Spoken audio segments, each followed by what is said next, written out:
Is the Earth flat or a globe? Oh, it's flat. Okay. All right. I just want to know where we are.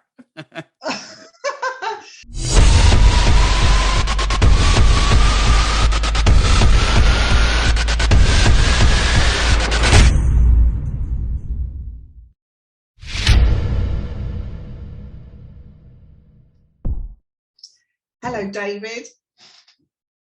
Good morning. Good afternoon. Yeah, good afternoon for me. Good morning for you. Lovely to meet you. Thank you. Same here. Yeah, thank you for doing this. We have a mutual friend, Ian Leahy, so that he connected us, I believe. Absolutely, yeah. So you went to Mexico with him recently, didn't you? We did. We had a great time, and we're going again, I think. Well, it's through Ian that I suppose I had a little bit of an interest in flat Earth before meeting Ian, very slight. And then I went to Swanage, where he lives, for a holiday, and I asked my friend to look up where the stand in the park for Swanage was. And so she came back and told me. I went down there on the Sunday morning, and there's this man stood there with the most huge yellow flag. You could not have missed it, and that was Ian. And so yeah, we got into this conversation about flat Earth, and you know, so much has come up since, and so many people have come into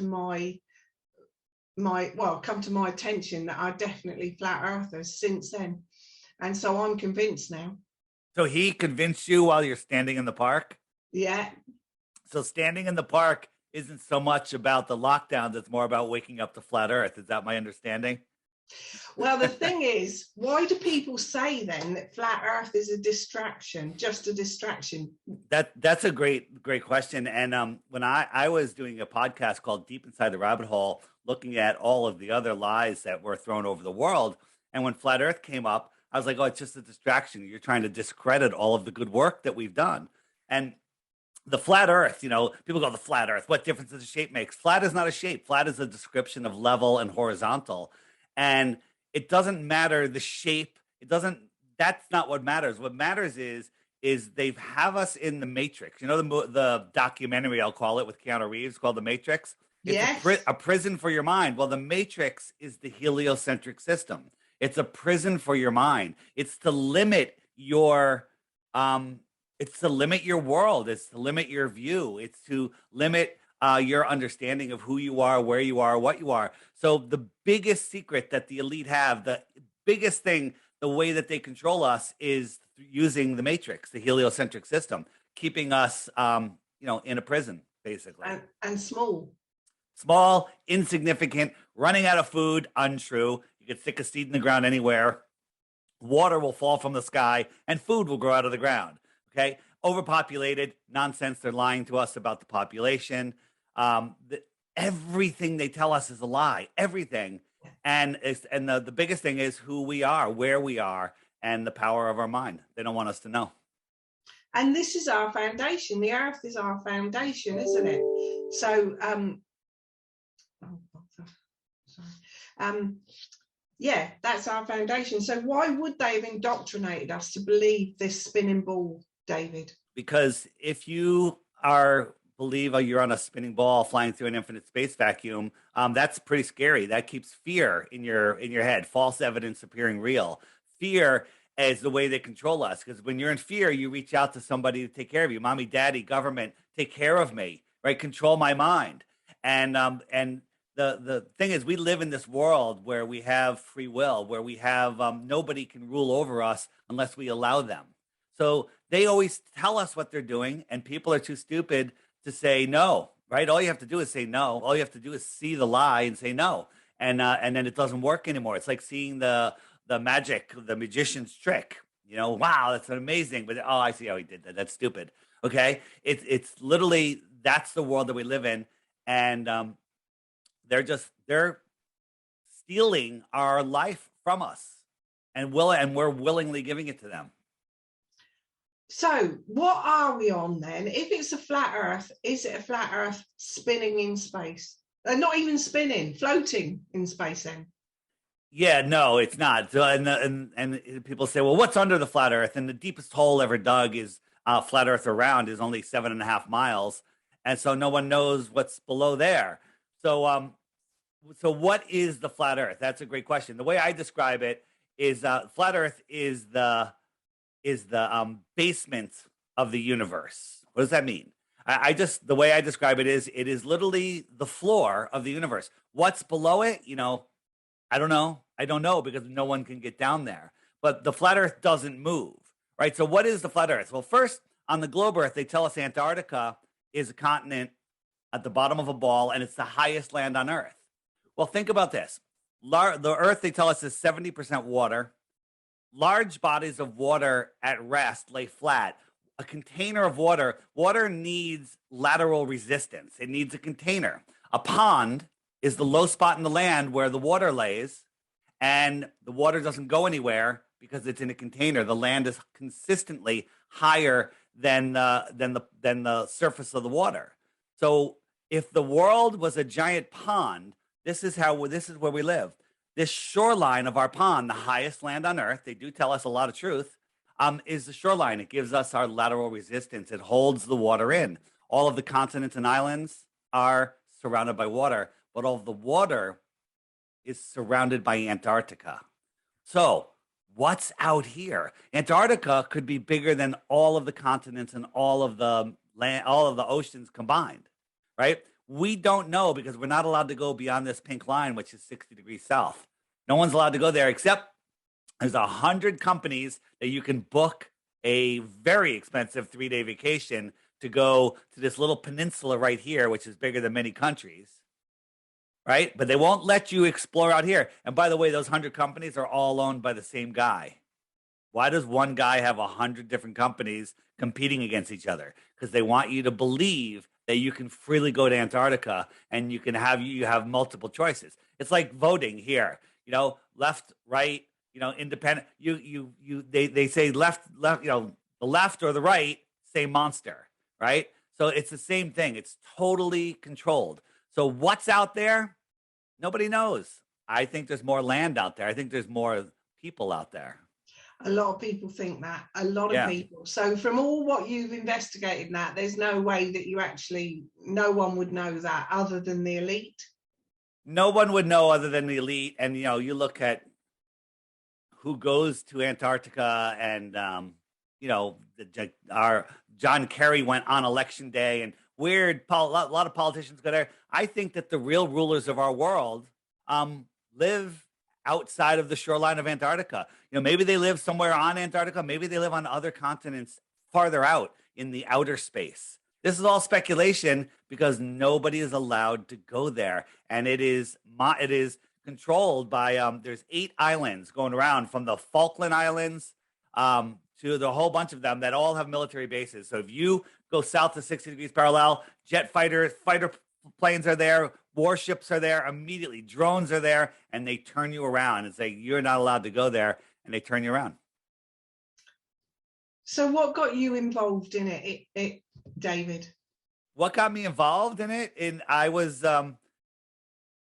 doing the Truth podcast I told you called Deep Inside the Rabbit Hole, and people started sending me flat Earth stuff, and I just said, you're an idiot, and I banned them from even commenting on any of our videos because they're too stupid to even watch my funny podcast, my seriously funny podcast. And then finally I was forced to look at it because somebody I trusted a lot said, Dave, you got to look into this. And I was like, okay, I'm just going to disprove it because flat Earth is stupid, right? We all know we live on a spinning space pair flying through an infinite space vacuum because that makes sense. And then I tried to disprove it, and I was like, wow, ships over the horizon. That proves it, right? But ships over the horizon is absolute nonsense, right? When you look at it, when you look at like a boat going over the horizon, it disappears for other reasons that they don't teach us. Whoops, that's not what I want to do. Let me just fix that. All right, so right here, we have nothing on the horizon, but all of a sudden, there's a boat. You see that? I'm increasing the angular size. Now, look, you got all these waves in the foreground. Well, the waves closer to me are bigger. The boat is smaller. So the waves in the foreground will start hiding the boat from the bottom up. Oh. And the boat just disappears into nothingness. Now, a Glober would say, well, you can't see the boat because it's over the curve. But I just proved it wasn't over the curve. Because when you zoom in, how come I can't get my hands there? You're increasing the angular size. And as you increase it, all of a sudden, there's the boat. Oh, amazing. Yeah. It's how our eyes work. They don't teach you about perspective. They don't teach you about it's the Rayleigh criteria, which is the angular resolution limits of your eyes. I can show you a penny right here, but if I moved it 100 yards away, you can't see it. Whatever, I think it's 100 or 200 yards, whatever, because its angular size gets smaller than your eye's ability to resolve it. Then we could use today's consumer optics, zoom in, make that angular size bigger. Oh, there it is again, just like this boat zooms back in. Okay, so today's consumer optics have outgrown their lies. So people like David Attenborough and Brian Cox, they would all know, wouldn't they? David Attenborough, I don't know. Brian Cox, either he's mind controlled, hypnotized, or he's just a knowing liar. I'm pretty sure he's a knowing liar. We've tried to talk to them. Neil deGrasse Tyson, Bill Nye, the lying guy with the bow tie. These are all just failed actors. Brian Cox, I'm not sure if he actually has a degree or not, but it's a degree in theoretical nonsense. I think it's Michio Kaku says, in science, if you're off by a factor of 10, that's horrible. Horrible. Okay? He goes, but in cosmology, we're off by a factor of 10 to the 120th. That's 10 with 120 zeros. You know what that number is? That number is impossible. That number doesn't even exist.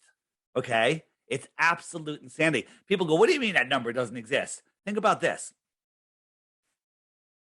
The closest star, they tell us, is 4.5 light years away, which is 25 trillion miles. Okay? 25 trillion, what's that, 9, 10 zeros? That's only 10 zeros, not 120 zeros. Okay? Oh, yeah. Yeah. So a trillion miles, a trillion, forget miles, a trillion seconds is 31,000 years. 1 trillion seconds is 31,000 years. Okay?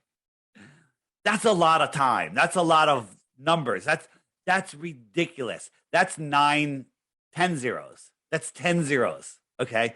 Cosmology is off by a factor of insanity. Cosmology, 120, 10 to the 120th is as dumb as all the stuff they say in cosmology because it's all the same nonsense.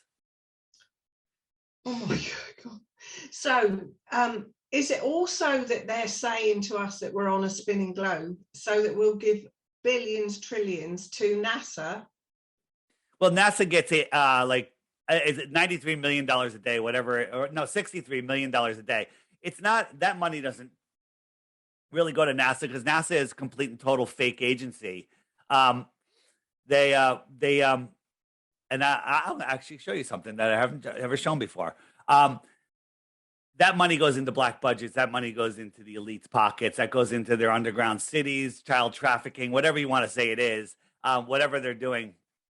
NASA needs, for what they do, I'd say they can probably survive on $10,000 a day, okay? Because they're not putting anyone into space. It's absolute and complete nonsense. And I am looking for where I put this new video. Give me 1 second. So have you watched any of their landings, where they land rockets upright now? No, I haven't. So, well, unless that was something Ian showed us. No, yeah. I don't think so. So Elon Musk, well, first, jumping back a little bit, the founder of NASA, which is supposedly a rocket scientist from Russia, he was brought over, Werner von Braun, he was brought over here to run NASA. Okay, all right, we're stealing their scientists, even though he's a Nazi war criminal, allegedly. And he wrote a book in 1957 called Project Mars. And this is it, about a group of people that are going to Mars, run by a guy, and the colony of people that live on Mars is run by a guy named Elon. What are the odds of that? Okay, here's Elon's rocket that he says he wants to redesign, make it pointier, and to go to Mars.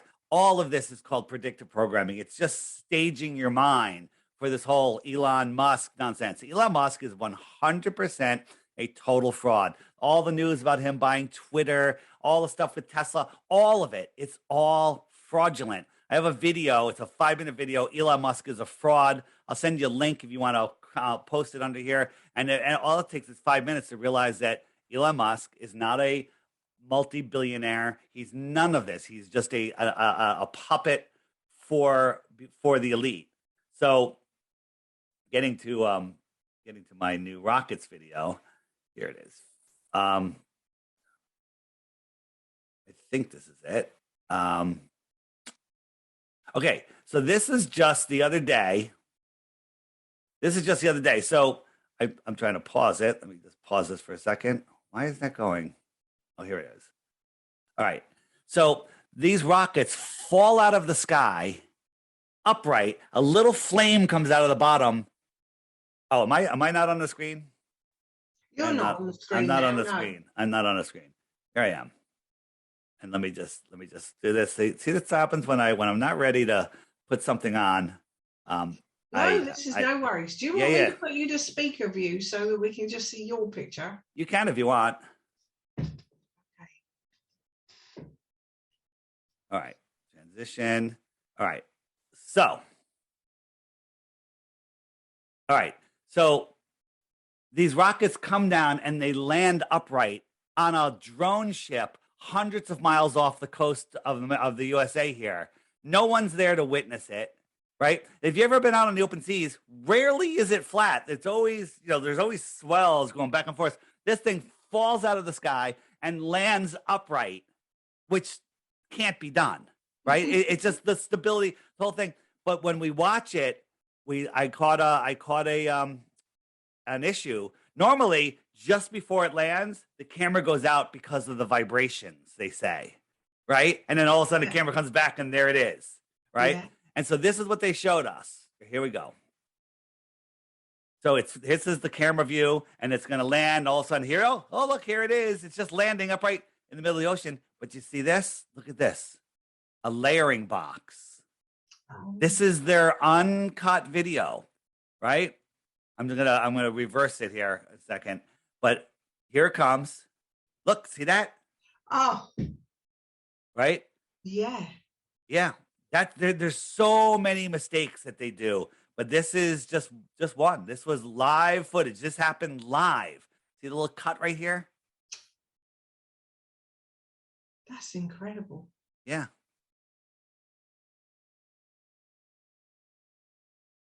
Crazy. Absolutely crazy. And when you start looking into it, you just realize how we have been totally indoctrinated. Totally. People that I've spoken to have just said that I'll be made a fool of for even considering this idea. That's what they said to me. And I say, is that your best globe proof? When someone says you're a fool, this and that, blah, blah, blah, just say, is that your best globe proof? Because I'm offering 3 Bitcoins for one globe proof. One. Okay. And my Bitcoins are safe. Right. One globe proof, because there are none. And it's not until you try to prove the globe that you realize, wow, there are no proofs of the globe, and there's tons of proof of flat Earth. Well, you've got on your website the 200 proofs. That's one of the many videos that's on there. Yes. Oh yeah. But I mean, just looking through that, I mean, it looks pretty foolproof, doesn't it? Yeah. I know a pilot, and he's understandably, I've heard a lot of pilots do believe that it is flat. Oh, absolutely. 100%. Sorry to interrupt. Watch this. So this rocket, this is falling back to Earth. Look how high it is. And supposedly, and this is from the rocket. Now look at the curve here. And then when they change cameras, watch it change cameras in a second. And now look at the crazy curve there. Okay. So they want us to believe that this is real. Now this is free falling back to Earth, like 20,000 miles an hour. Okay. And somehow these little milk crate fins are going to steer it right to that raft. Okay. There's like 400-mile-an-hour winds, crosswinds at like 40,000 feet. There's crazy wind currents. And this thing's going to fall and land right on this tiny little raft with no one to see it. Curve, no curve, curve, no curve. Now look, think about this. Look how high it is. This is way high. And in no time at all, it's going to land. Right. Right. And so let me just jump forward a little bit here. So here it goes. It's falling down. Let me just go a little forward. Oh, wait. the landing. Okay, here it comes. So look, we've got the curve. Oh, look, concave Earth all of a sudden. Okay. So if anyone thinks that, and the announcers always go, oh, you can see the Earth's curvature. They always comment on the Earth's curvature. All right, here it is. Here it comes, right? Tell me you can't fake this, right? So here it comes, and the announcers are going wild. Like, here it comes. And people, now this is in the middle of the ocean. Okay. Look, it's starting to shake. It must be getting close. Uh-oh, we're losing connection. Oh, that's the name of the boat. Of course, I still love you. They lost connection for a second. Let's see if we get it back. Oh, they're showing us the space one again, which never loses connection. So from outer space, we don't lose connection, but here on Earth, we do. Oh, it landed. Yay. This is what they do all the time. This is it. Look, and a bullseye. This thing is like 20 stories tall. It weighs 40,000 pounds empty. And that little fire and those little pads steered it to land. You couldn't, on some of the days that they do this, you can't even stand on a raft like that because you'd be wobbling all over the place. I have video of that. Let me see if I can find it. They landed, yeah, here we go. This is a 1950s Russian movie, predictive programming, versus this is supposedly real. Look at this. Now, I'm a ocean-going windsurfer, and I'm looking at the conditions over here on the right. There's 5 to 10 foot swells out here. It's blowing 20 to 30 mile an hour wind, and this thing's gonna fall out of the sky and land upright on this little tiny raft. Okay. And people are like, yeah, why don't we have drones that do that? If they have this technology, how come we don't have little ones? My drone has 4 stabilizing, propellers. Yes. Yeah. This thing has just a little, it's just so stupid. It's like, I get frustrated thinking about people that actually believe this. Since we're on this, let's just really crush this one more time. Elon Musk and all of his nonsense. This is a rocket. This is a test of his rocket that's going to go to Mars. Now, this is not edited. Okay, you ready? Right. So here it is. This thing is going to take off. We've got this little tin launch pad. Okay, interesting. Now we have this video looking down. Look, now it's going up pretty darn slow. This little flame, clean flame, made all this smoke, right? All this smoke. What's the smoke about? But there's no more smoke coming out of it. Now look at it. I want you to watch the smoke that's coming off it. Now look how high it is. Now look how fast it's going. This is barely moving. You can tell by the smoke. Now look how high it is. And now the engines have gone off and it's going to free fall. This is supposedly free falling. Watch the next edit, and I'm going to watch the speed of the smoke. Ready? Here it comes. Look at this. Is this free falling? God. Okay, this is supposedly free falling. Again, 40,000 pounds. Now look how high it is all of a sudden. This is unedited. This is what they showed us live with cheering crowds. Now watch. Now the engines are going to turn on. Oh, now look how high it is all of a sudden, right? And now watch. The engines are going to turn on, and it's going to go upright, and it's going to land. Now watch this. And watch the hero shot. The camera somehow gets right underneath it. That was a movie edit right there. 2 of the 3 are going to go out. So these little flames. Now look at the flames. Look at the smoke. Is this thing really moving? This thing is free falling, and this little flame, fake smoke, and it lands upright. Anybody that can watch that and say, I believe in Elon Musk is controlling Twitter now, is a complete and total non-thinking NPC. Wow. Yeah. Honestly, it had to be pointed out to me. I mean, Ian went through the moon landing and how we used a telephone with a landline that we have trouble with today to connect to someone on the moon. Absolutely. Are you familiar with the Red Bull space jump? No.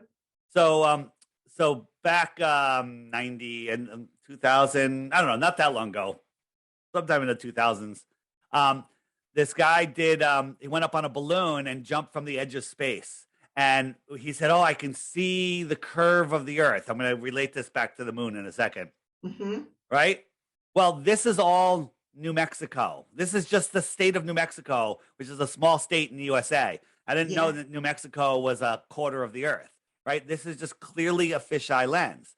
But when he went up to 120,000 feet, they lost communications with. They could barely communicate with him. They're underneath him. He's up going to 127,000 feet, and the communications were breaking up. They couldn't talk to him at 120,000 feet directly above them. Okay, Yeah. but we can talk to somebody in the 60s and 70s on the moon. Yeah. With no delay. Yeah, when the president rang and congratulated him. Yeah. And when it's pointed out to you, you think, God, how did we ever fall for that? But See, that's the thing. See, belief is the enemy of knowing. We were told that the earth is a globe, and we believed it because we trusted the teachers and the scientists, the guy in the white lab coat, Bill Nye, the science guy, and our teachers that had a globe in the front of the class, and our books were made by the Rockefellers that taught us all of the stuff. Easy. You can believe anything you want, right? Yeah.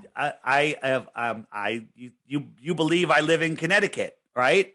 Right. You don't know it, you believe it because you were told, right? Yeah. So belief is the enemy of knowing, but your ego is the protector of belief because people just don't want to know that their whole life has been a lie. And it's a really hard thing to do. People are like, if I admit that, then I have to admit that I fell for this and I fell for that. And basically I fell for everything. And literally your ego is doing everything it can to protect you from having that sense of embarrassment, that sense of, wow, my whole life's a lie. And it's not until you have the courage to not care what anyone else says, to look at the evidence, and then it literally unplugs you from the matrix. The way I look at it is, you look at flat earthers, if you had to pick a character in a movie, flat earthers are Neo at the end of the matrix. Globers aren't even Neo at the beginning when he is depressed. He's lost. Something's wrong with the world. Globers are some of them are the Mr. Smith, but they're just these NPCs walking around that'll just believe anything. Yeah. Yeah. But I mean, I can't say anything because I was asleep, to all of this for so long. Yeah. Not questioning it at all. Well, we all did. We all did. So how long have you been awake to this? Well, to this is from like Ian, really, last September. I mean, that recent, obviously I had a bit of an interest before, but he completely awakened me to the interest of it. So let me ask you a couple questions. Yeah. Besides the turmoil that you may have with some family and friends who aren't ready to wake up yet, how's life? What, once you know this, or once you start looking at it? Once you know it, it's exciting. Have you been bored for a single second since Ian woke you up? No, not for a single second. No. Boredom is a thing of the past. I haven't been bored since 2015. Okay, not for a minute. If you have insomnia, if you're stuck in traffic, if you're waiting in a line at a supermarket or whatever, I always got something plugged into my ear, always listening, always thinking, coming up with new ways to test things. Boredom is for Globers. I'm not interested. Oh my gosh. Harry, a friend of mine who's a definite flat earther, he was so excited to know I was speaking to you today. He said, if you want to speak to anyone about flat earth, speak to you. All right. Oh, so that's amazing. How much info? Oh, that was about how much more land, which we've already talked about. If we're on a dome, is there a place of exit to explore further? I don't know. Because that seems a big Truman Show, doesn't it? I don't believe that we're enclosed in a dome. I believe that it may be something more like this, or even like this, where it goes on and on and on. There's a Japanese map that was discovered. It's supposedly 10 centuries old that looked like this. Okay, you got like 30 some odd continents out here, 30 more continents. Mm-hmm. Okay, or we live in this puddle, right? Think of Antarctica as just we'll make it as a a football field. Antarctica is a football field, and then somewhere in that football field, there's a little hole about a foot in diameter, and you fill it with water, and you put a bunch of islands there. That's our entire world. Maybe there's other holes all over the place with all full other worlds. Maybe it's like that. Maybe there's just more land around here. Maybe this is it. You know, the Bible literists will say, well, God said he created the earth and the firmament, and that's all there is. Well, to me, I don't know. Did he mention that maybe there's more beyond Antarctica as part of this world? Maybe part of Earth is extended, you know? Yeah. And at this point, you know, there's the Bible has been translated so many times. I don't know what's been hidden. You know, they're hiding parts of the Bible that they don't want us to see. You know, all of this division of all these different religions, it's all just to divide us. Divide and conquer is the way, you know, is how they do it. There was a worldwide unified world here in the 1800s. 1800s. That's not that long ago. Okay. Yeah. And they divided us since then by countries, by sports teams, by political parties, by sexes, divide the sexes. I mean, what they're doing to the world right now is absolute insanity. And whether that they even divide us into, you know, oh, you're a truther. Well, I'm an NPC. Well, now they divided us even further. Okay. Yeah. So it's amazing how people will fight with each other when they realize that, you know, we're all part of the same thing. Absolutely. And that's it. Love conquers everything. Ian said that it wasn't much more than 100 years ago that they were actually teaching flat Earth. Absolutely. I interviewed a woman named Ruth back in February of 2020. And I was interviewing her about the World's Fairs because that was an amazing takeover. That's basically the takeover. And this is Ruth here. And I had such a good conversation with her. She had such a good memory. She's 102 years old. And I said, what did they teach you in elementary school about the Earth? And she said, they taught me the Earth was flat in the 1920s. Okay. Oh, just boosted that. And then when I told her the truth, she literally broke down in tears, and it all made sense. She's like, I've always known it. I've always known it. Then we found a woman in Croatia that said in 1930s. And I found a guy just in Mexico when I was with Ian, our friend Gene, our new friend Gene. He said in the late 1950s and even into the early 60s, they were teaching globe Earth and flat Earth in school because they didn't know. Then the Rockefellers came in and took it all away. Flat Earth went away, and you know, like it never existed. The truth is the Earth is testably, measurably, scientifically, provably flat, and the globe lie is a new lie, right? You look at these are all the maps of the agencies that run the world, the United Nations. They use the flat Earth map, right?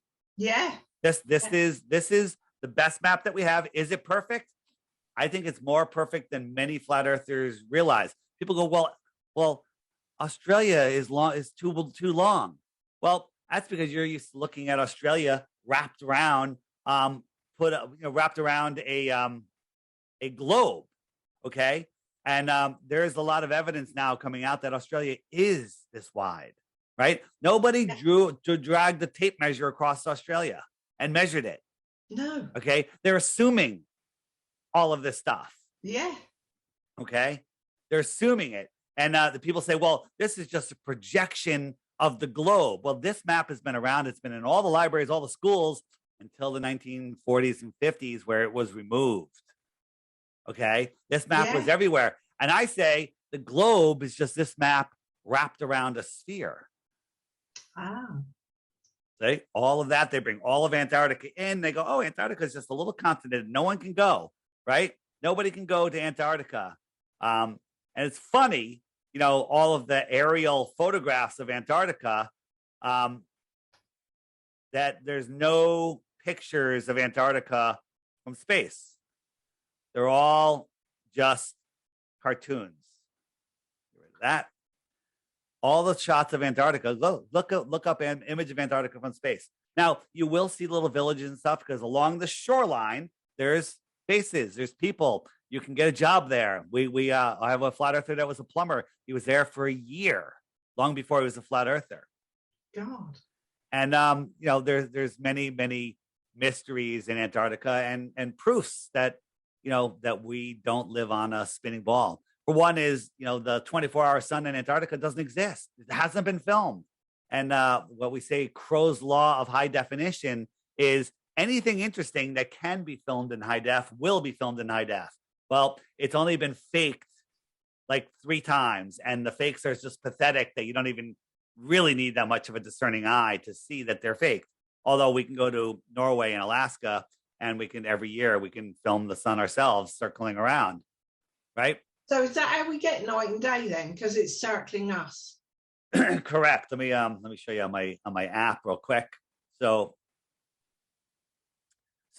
here's a map of the world, and the sun circles around. It's only when the sun is near you that it's high in the sky. Like if you're outside standing under a street light, that's your 12 noon sun.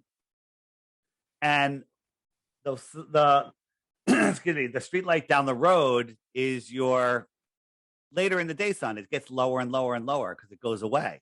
Yeah. So wherever the sun is, it's noon. So here in Sydney, Australia, it's early morning, sun's rising. Excuse me. It's noon right now, but 2 time zones later, it's noon over on Western Australia. And now the sun's going to rise over here. And as it comes around, it brings its light with it. And it's here in the UK. It's going to be noon there, but the sun is just rising here in the United States where I am. Yeah. And that's how it works. And the sun also migrates in and out between the inner yellow line. The inner yellow line is the Tropic of Cancer. So I'll move it to June. And in June, that's when we have our summer because the sun is closer to us. What happens when it's closer to us? It's higher in the sky. It's closer, it's higher. That's why the sun is above us in the summer. Yeah. And then Australia is having their winter while we have our summer. But if I move it 6 months forward, the sun in December goes out. It's over Australia. We're freezing our butts off because when the sun comes around, it doesn't come anywhere near us. And when it's farther away, it's lower in the sky. Makes sense. Oh gosh. Yeah. It makes total sense. The problem is people aren't taught how to think that way. And when you try to explain it to a glober, their brains just short circuit, because they haven't used their brains at all to think. I don't know how familiar you are with the Matrix again. Neo, when they first pulled him out of the Matrix and they had him on the recovery bed, hooked up to all of those, IVs and everything. Yeah, and he's like, why do my eyes hurt? Do you remember what they said? Because you've never used them before. Oh, okay, yes. Okay, so that's the same analogy. Is why do people like after I'm on a show, not on a show of people that are like, hey, flat Earth is stupid because they've never looked into it. I give them all this information, then they all say my brain hurts. I'm like, because you never used it before. But yeah, right? And you know how science tells us. They tell us 90% of our brain is not used. We only use 10% of our brains. Yes. Right? Now they told us that. Oh, I never believed that, but it's absolutely true. If you live in the heliocentric matrix, you're not using 90% of your brain. They don't want you to switch on all of your brain because they will. They can't survive.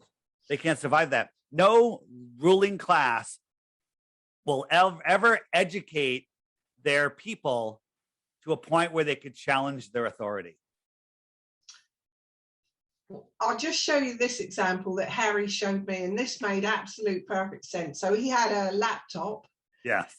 And he just held it up like that. So he said, say that is the globe. Yep. The Earth. And a rocket goes up from UK, goes up in the sky from the UK.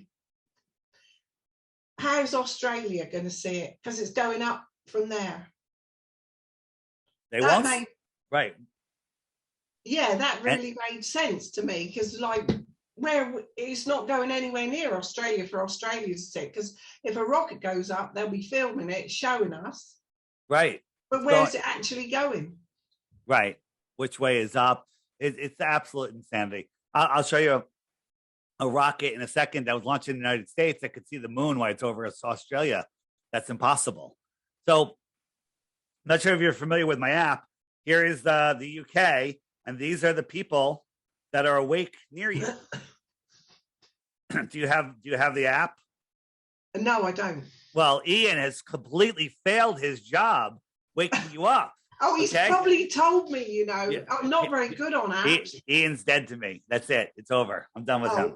So this shows you all of the other people near you. And this is actually, you're the first person ever seeing this. If you look in the circles, there's some of them have icons. That'll show you who has filled out a profile and you can tap on a dot and up comes the person and you could send them a message. So like if you were in the UK here, let me just bring this back home. So I'll go this and I'll say, hey, I'm going to set mine to 50 kilometers and it's going to draw a circle around 50 kilometers. And inside that 50 kilometers, I have 340 people. I could send them a message. Hey, I'm having a flat earth meetup at Joe's Bar and Grill, Saturday, 9 p.m. Send them all a message.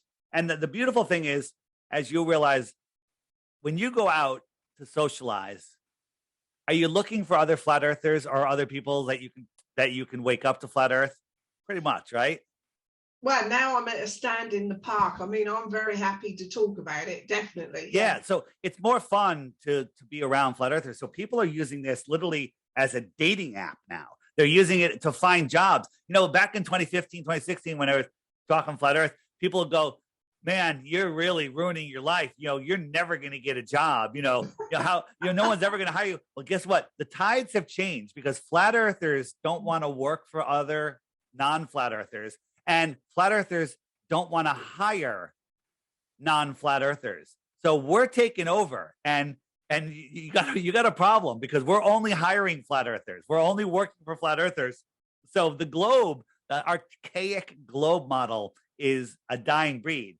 But the app is a really great way to find other people around you. It's instead of divide and conquer, it's bring together and conquer them. Oh, right? That's so good. Right. And actually, I got some new features coming out. It's actually coming out tomorrow. There's going to be a big update that everybody will have this ability to see the icons. They'll have ways to refer other people, and then your icon will change as you get more and more referrals. And then that'll unlock other things. So super fun. But the app, the beautiful thing about the app is if you Google flat earth, you get all propaganda. You get all elite push nonsense. Hey, top 10 reasons the earth is flat. You're going to get top 10 reasons the earth is not flat. Okay. So when you go, they're hiding it. And every flat earth video has a Wikipedia thing that says, oh, flat earth, an ancient, archaic, debunked, system. Nonsense. Those are just words. Okay. So every day there's a new featured video. You tap right here, watch the new video. And what I tell people is, hey, you think flat earth is stupid? Watch the video every day for 2 weeks. At the end of that 2 weeks, if you think the earth is still a globe, send me your proof and you win 3 Bitcoins. But before you do, you have to hit the question mark button and up comes probably the questions you're going to ask. Hey, what about eclipses? What about ships over the horizon? What about seasons? What about the Coriolis effect, right? And if I click like, what about the Coriolis effect? Up comes a whole bunch of videos on Coriolis. Wow. And then you'll be like, oh, well, that didn't work. And then you go back to the drawing board.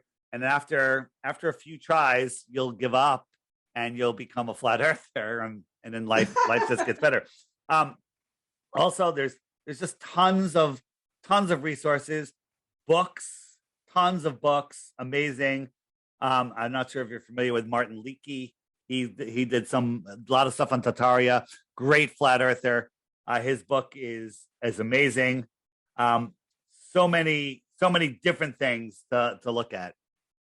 And there's the history of the lost earth, and that's around the flat earth as well, isn't it? So the lost history of flat earth, which is up on the upper right here, upper right there. Yeah, that's by E. Warrenon. And let that just load for a second. And the first episode, it's episode 1 through 7, is 5 hours. All right. Yeah, I know. And Did you watch it? I've got to 3 hours, just over 3 hours now. And your mind is blown, right?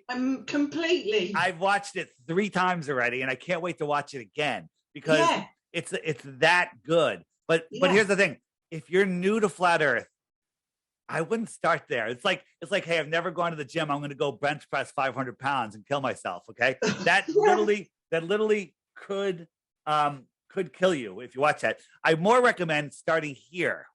Okay, that says Flat Earth movies. You hit that. This is what I call my Flat Earth crash course. First one right now is Flatten the Curve, a bunch of military whistleblowers. Pretty good, right? Then level, and then the next level, that's actually the name of the movie, The Next Level, is coming out on Flat Earth Day, April 22nd. And that'll be in here. That's going to be a great one. And it's going to be great because I'm in it. So, brilliant. Yeah. So I challenge anyone to watch just these first 3 videos. Watch them on the big screen, get some popcorn, crack a beer, whatever you want, cup of tea. Watch them, and your heliocentric belief system will be destroyed. Can I ask you, I've got 2 questions that have come in because Renee's sending me any questions that come in. Sure. One of them is if our planet is flat, then is all planets flat?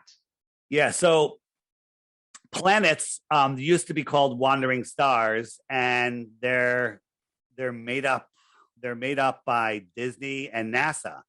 So when you look up and see Mars or Jupiter in the sky, they're brighter than any star in the sky, right? Well, how is a dusty, dirty, gassy ball reflecting a distant sun where the light is traveling and diminishing as it travels back to Earth and being brighter than any star?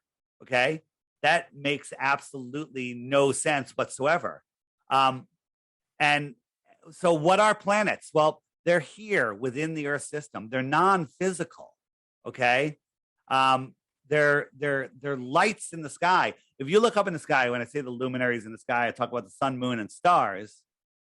Nobody has ever proven how big they are, how far they are, even if they're solid, right? If we look at Mars through our advanced optics now, P1000, it's not a dusty, dirty ball. It's an energetic, pulsing orb of light. You know, when we look at when NASA shows us planets, they show us garbage, right? Right. They show us, this is what NASA shows us. Yeah. But this is what we see when we look through real optics, right? Although, back in the days of Copernicus, where he had a little tube with a hand ground glass telescope, crappy telescope, he could see stuff on Mars that we can't see today, right? It's all made up stories. All of it is made up stories. God. Right? And people see what they want to see. The most famous picture of Saturn, which is basically the only picture of Saturn, it looks like this. This is amazing. It's in all the textbooks. But when we take it off of NASA's website, crank it up in Photoshop, you can see that it's crappily put together. It's a layered image, just like we saw with NASA's landing on that drone ship. Yeah. Yeah. Yeah. Amazing. Amazing. Absolutely amazing. Yeah. The other one then, the chap saying, we've got a question from, well, it doesn't matter. It says, is there space then? Is there space? Is there space? No, there's no space. Space is, let me get myself back on the screen here. So does space exist, and can people go to space? No one has ever been higher than 73 miles. Okay, no, not nobody. I don't even think a person has been up there. I think just a rocket has been up there. Space is most likely water. We had a NASA whistleblower we're communicating with just through email. So again, could have been scammed, but the stuff he was telling us was amazing. And he's like, 73 miles is the limit where it becomes plasma, then it becomes thicker, and then it becomes solid. And they're not even though they have the ability to go up and investigate, they're not allowed to. And that's all he would elaborate on it. They're not allowed to. Who's not allowing them? Is it the owners of NASA? Is it the controllers of NASA? I don't know. So that's interesting. And then all of the evidence, when we look and we see rockets skimming across the firmament, it looks like a boat wake, you know. And Yeah. when we see, are you familiar with the Go Fast rocket? No. So the Go Fast rocket was an amateur rocket that was set up here in Arizona, and it went up. It went straight up. And let me just pull it up here. It went straight up. Oh, that's the wrong one. Where is that rocket? Go Fast. Oh, there it is. 1 second. So this rocket went straight up. And now they gave us an uninterrupted view down. There was also a side camera. NASA edit. You know, NASA has like 7 edits before it even gets off the launch pad. But this thing went up. It went to 73 miles. And there's no sound on this, but if you could hear it with the sound, it goes kerplunk, and it went into something thicker. It almost sounded like water, but if it hit water, it would have destroyed the rocket, right? And then it kind of floated weird for a little bit, but then all of a sudden, as it rolled over on its side, you could see the moon. Here comes the moon right there. That's the moon. Okay. Pretty flat horizon too. See the moon. Well, the moon at that time was over Australia. So the rocket took off here. So if the Earth was a basketball, Arizona was the top of the basketball. That rocket was a fraction of a millimeter over the basketball. And it could see the moon underneath the basketball. I'm sorry, that doesn't work. You with me? Yeah. Yeah. Oh my gosh. Yeah. We've got another question saying, so what about ETs? Well, extraterrestrials. Let's break down the word. Extra, what does that mean? Oh, extra on a film set? Extra means more. More, extra on a film set, right? And terrestrial, what does that mean? Of a certain place. Of land. Terra. Extra terra. Extra land. Okay? Oh, right. Yeah. So extra land. So where could there be extra land? You know where? Extra land could be extra land here. If we lived here in the inner space, what would this be considered? Oh, extra land. Extra territory. Extra territory. So if you lived there, you'd be an extraterrestrial from where? Outer space. The outer space. This is the inner space. This is the outer space. Oh, gosh. Extraterrestrials from outer space. Look on that. Here's another play on words. So the sun circles around the Arctic, right? So this yellow line here, the Tropic of Cancer, everything inside of that would be considered the Arctic area. Everything outside of the Tropic of Capricorn would be considered the Antarctic area. And everything in between the two tropics is the tropics. Okay? The tropics, the sun travels over, in the course of a year, the sun will pass over wherever you are in the tropics twice. For us, the sun only comes near us once, and then it turns around and goes away. And the same thing out here. It comes near us, it comes near Australia once, and then it goes away. Although the northern Australia is in the tropics, but the southern Australia is not. Okay, so what is the sun doing? If you're inside this circle here, what is the sun doing? It's arcing around you. Would you agree with that? Oh, yeah. The Arctic. Oh, right, yes. If you're out here, is it arcing around you? No. It's coming towards you and it's arcing away. It's antarcing. The Antarctic. It's mind blowing. Yeah. Yeah. And then there's also a little research that says the definition of the word the Arctic means the north, the north or the center, and the Antarctic, it means not the north, not the center. Okay, I mean the words have so much meaning, right? They're always telling us what's going on. Airplanes, what do airplanes do? They fly it in the air over the globe or over the plane. I don't know what's usual. Is it plane? Airplane. Airplanes fly straight and level over the Earth plane. Right. Yeah. There you go. Any other questions? Oh yeah, absolutely. Astrology. How do we get astrology then? Because like tomorrow specifically, there's two planets that haven't been conjunct for absolutely years. And it's a really special day. I've forgotten what the two planets are. How does that work then? Yeah. So let's look at that. First, they tell us that our solar system's flat. Why do they tell us that? Because the luminaries that we see in the sky are all circling over the flat Earth. That's how all the planets, everything is on the same plane. They want you to believe that we're chasing the sun at a half a million miles per hour. We're orbiting at 66,000 miles an hour, but somehow all of the planets stay perfectly lined up with the sun as it's careening through the galaxy. Okay.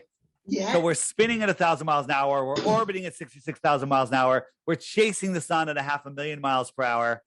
But somehow we know where all of the planets are going to be. We know when these alignments are going to happen, when they last happen, right? In science, how do they know that? Well, in science, in technology today, we can take the world's best supercomputer and we have a thing called the three-body problem. Okay, the three-body problem says that it shows that you can make a computer model and put a sun in it and a planet in it and put them in orbit, and it'll predict what it's going to do graphically, whatever, forever. It'll always know what it's going to do. Add one more body in there, a moon or a planet, and the entire thing goes into chaos mode and never repeats itself. Okay? Right. That's three bodies.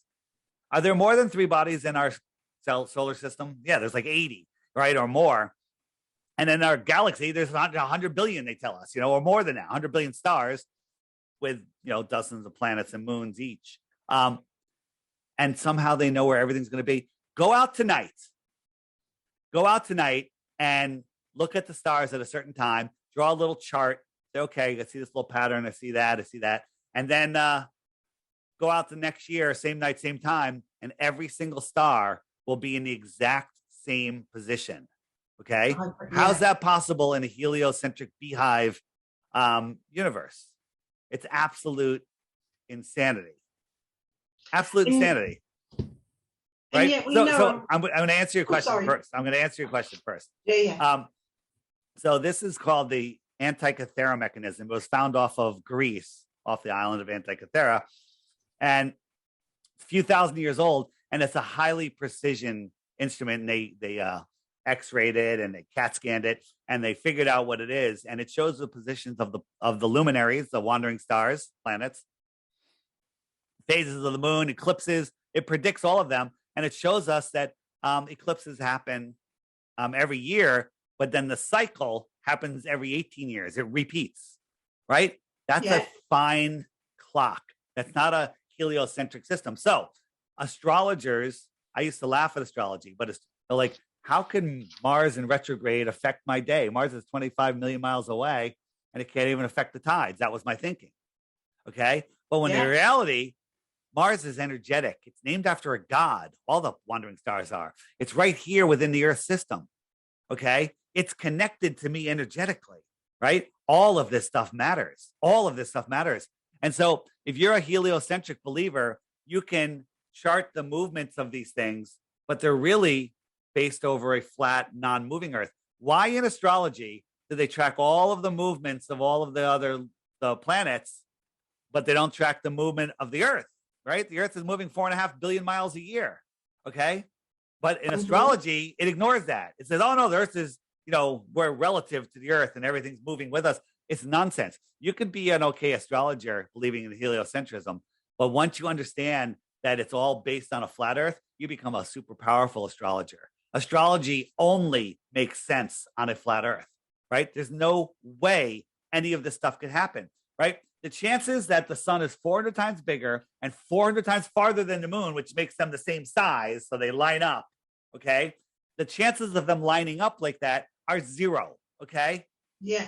Zero to 0.000000001, maybe, okay? The chances of them happening a second time are that times an infinity, okay? But that happens every year, and it repeats every 18 years. That is a fine clock. The sky is a perfect clock, finely designed by the creator, whoever that is, okay? That's your own journey, right? And once you understand that, then astrology really becomes powerful, okay? Super, super powerful. And I literally laughed at astrology for many years. But here in the app, if you go to the shopping cart button, this is a shortcut button. Where's my shopping cart button? And you scroll down. This one right here, Stellar Guidance. This woman reached out to me and gave me a reading. Now, she's very expensive, but you don't get what you don't pay for in this world, unfortunately. Okay. Yeah. She is, she did a reading for me. It was many hours. Okay. And it seemed like 15 minutes. And everything that she said happened. Okay. It's not like she's predicting the future. She just showed me the cycles that we're going through and what was going to happen energetically and when I should make decisions and stuff. And she was 100% right. Okay. So that's why I have her in here. This is a flat earth astrologer. Don't believe me? Reach out to her. Get a reading. And yeah, amazing. Yeah. Well, we've got a really good friend, Pam Gregory, who's a marvelous astrologer. And I've had a reading with her back in 2012.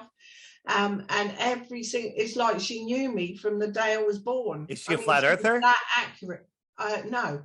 Okay, but introduce her to flat earth. I did. I was talking to her about it yesterday. Have her check out Santos Bonacci from the Syncretism Society, and he's an astrotheologist or whatever he calls himself, Mr. Astrotheology. His work is amazing. And once this is the amazing thing, when you're an astrologer and you're into it and you're good at it, that's great. And then once you see the flat earth, you go, how did I ever miss this? Yeah. It's like, how did I ever miss this? And then your work, it literally just gets supercharged. Supercharged. Astrology makes zero sense in a beehive crazy universe. Okay. Throw a rock at a beehive, take a picture, and then a year later, throw a rock at the beehive again and take the same picture. Okay. Oh, amazing, David. Our hour's up. I would just quickly, are you able to say about moon and water? And my lovely man, he died at the end of last year, but Franco De Nicola from Canada, he did 2 interviews with me, and he said the moon was switched off 18 months ago, which would now be 2 years ago. It was no longer needed. It was put in place about 10,000 years ago. And I don't know. Obviously, a lot of people believe that the water is linked to how the moon, tides and everything. Yeah, the tides are not linked to the moon. When there is a full moon, there are some bigger tides. Well, that makes no sense because a new moon has the same gravity, if gravity was a thing, as a full moon. The sun and the moon are electric and magnetic. They're the anode and cathode of the Earth system. So when the moon is powered up, that's when you would have a bigger tide. But the tides all over the Earth make absolutely no sense. We live on this giant battery. So the moon is the anode and the sun is the cathode. The salt water carries the current. The land is the salt bridge. It's a giant free energy system. Look into the Tataria stuff, the history of flat Earth. It'll teach you about that. I'm actually doing a show today on Beth Martin's channel at 6 p.m. Eastern United States. So that's really late for you, midnight. And I'm on with Campbell from Autodidactic, a great Tartarian researcher. And we're going to I don't even know what we're going to talk about, but it's going to be awesome. So check that out. Beth Martin's, I think that's the name of her channel, Beth Martin. But everything will be linked. All my stuff is linked in my app under the web page all my interviews. This interview, I have to figure out how to get it on there because we're on Facebook. Actually, do you upload this to YouTube at all or no? I doubt YouTube will let me stay on it with you. No. But I'll put it on BitChute. Yeah, all right, we'll talk about that. No problem. Okay, brilliant. So the whole idea that the moon switched on, switched off, I don't know, man. The moon, no, but the moon is the biggest mystery of all. And when you look at it, it's tied to the reproduction cycle of the Earth. There's people like Odin's alchemy that talk about, the sun and the moon are the moon. It delivers and removes souls from Earth, and it has to do with women's reproductive cycles. It's the same, okay? And and maybe our souls come from the stars. Who knows? All of this stuff is fascinating to look into. But personally, I don't think the moon that we see is a physical object at all. Wow.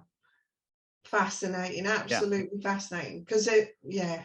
There's a couple more questions, but hopefully No, go ahead. I'll give you 5 more minutes. You got a couple more questions? Go. Oh, well, there's one. So I'm just going to ask you. Oh, yeah. My friend said when I was talking with her one day, and she's a definite awake to what's going on. I don't know if she's a flat earther because I've not had that conversation. But she said that there's a chap, say, in Basingstoke, which is near us. And when he goes to work in the morning, he goes off to work and his wife thinks he's just gone to work. He gets in a lift and he goes to Mars, works for a whole week, comes back. This is a bit off topic probably. Comes back and she thinks he's only been gone 9 till 5, but he's actually been on Mars for a week. How does that sound to you? So I don't want to call him a liar because he may not be lying. If there is such a thing as a I don't know what they call it, a space elevator, or what? Not a space elevator, a time portal, whatever portal he goes in, right? Let's pretend that's real. Okay. Well, how do you know that this isn't the Apollo system here? This is the Mars system out here. Okay. Right. So this could be what he thinks is Mars. Right. And maybe he's teleporting out there. Who knows? Right. Personally, if I had to lay down an answer, I don't know where this story's coming from. Is he controlled opposition? I don't think so. Is he hypnotized? I don't know. Is he believe what he's saying? I don't know. I don't know any of it. But a lot of people think that the next outer realm is the sun is Mars and the moon is Jupiter. No, the moon is Venus. Venus has phases just like our moon. And then the next system out, Saturn is the sun and Jupiter is the moon. Okay? Yeah. And when NASA says they want to go to Mars, they're not kidding. Mars here in the Earth system. Okay? So who knows? Who knows what's going on there? And the last thing, global warming. Have we got global warming? Total 100. Well, this is going to go on. I'm going to put this on YouTube. So I'm not going to say that it's not, well, how can I say it? Complete and total BS. Okay. Now, and everyone's ignoring what's going on in our skies. Everyone's ignoring all of that, right? One burp of a volcano puts out more carbon dioxide, than all of the cars, their entire climate model thing is ridiculous. Okay. All of it's nonsense. And when you look into it, it's all about control. It's all about controlling human movements. Bill Gates says he wants to get us down to carbon zero. Okay. That means that, he wants to eliminate us. Yeah. So pollution is bad. We should not pollute, but the belief that we're causing global warming is complete and total nonsense. I've heard that. Right? From so many complete and total nonsense. Yeah. So listen, for those of your listeners, I don't know how many of them are flat earthers. If you are, congratulations. Now is the time to wake up other people. We need to wake up as many people as possible, because when you wake up to the heliocentric nonsense, you unplug from their matrix. You literally unplug and stop feeding the evil that's running this world. And so that's why, with all the stuff that's going on in the world, I'm here talking about flat Earth, because this is the most important topic of our time. And because of the censorship it's really difficult to find the information. So the app is the best way. The Flat Earth, Sun, Moon, and Zodiac Clock app. You can find all of this stuff, all the links. You can find my Flat Earth Crash Course, which is a series of videos that I challenge you to get through 3, and you won't make it. It's all at flatearthdave.com. So check that out. The app is $3, right? There is an $11 a year subscription if you want to be able to communicate with other flat earthers, if you want to be able to send messages and whatnot. But check it out. That's so reasonable. Thank you, Dave. It's so ridiculous. It's unbelievable. And people's like, oh my God, you're in this for the money. I'm not. I'm in this to save the world. Am I going to save the world? I don't know if I'm going to save the world, but I'm in it to make the world a better place for my kids and me. Exactly. Screw the kids. I want a better place for me. Yeah. Oh, David, thank you so much. All right. Thanks. See ya. Been brilliant listening to you. Thank you. All right. Bye-bye. Thanks. Thanks anyone that's watching.